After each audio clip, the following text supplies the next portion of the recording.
I'm Rebecca Burnfin. I teach at Bernadine Sitts Intermediate Center. I'm a 6th grade social studies, science, and writing teacher, and I'm a Crystal Apple finalist.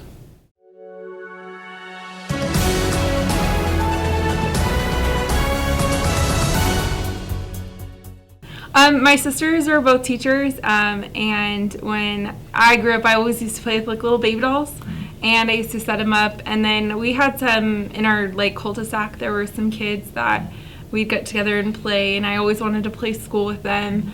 And I really struggled through school until I met my 6th grade teacher, Miss Duran. And when I went through her whole school year, I knew that that's exactly what I wanted to be. She was so passionate and kind, and she never judged us for being below or behind, and she had so many fun activities that I still remember and do today in my classroom. I know that that's not exactly how everyone sees that education should be fun, but I think so.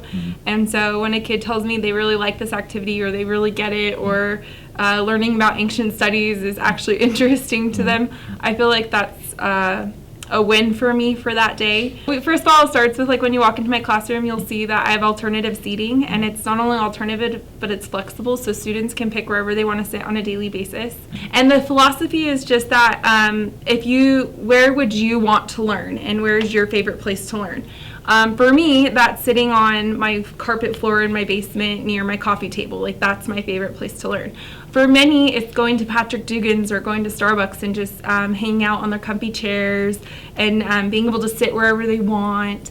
And so that was the philosophy behind it, is that students will be more engaged if you gave them choices of where they could sit and how they could sit. I really facilitate through small groups, and so I help students who are at need most. And then for my higher order students, the students that I'm trying to challenge, I will be with them typically less, allowing them to use those that time to use big projects and to extend their learning. I really bond with my students about their outside life as well as inside life, whatever they're interested in.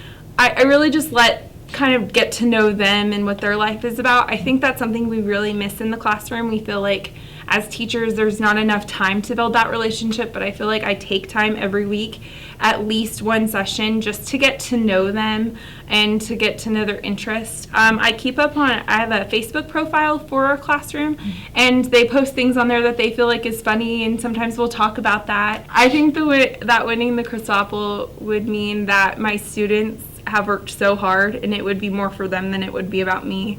I know that they've been really excited about this whole process, and I challenge them every day, and I feel like they challenge me even more. So I really feel like winning would be for them.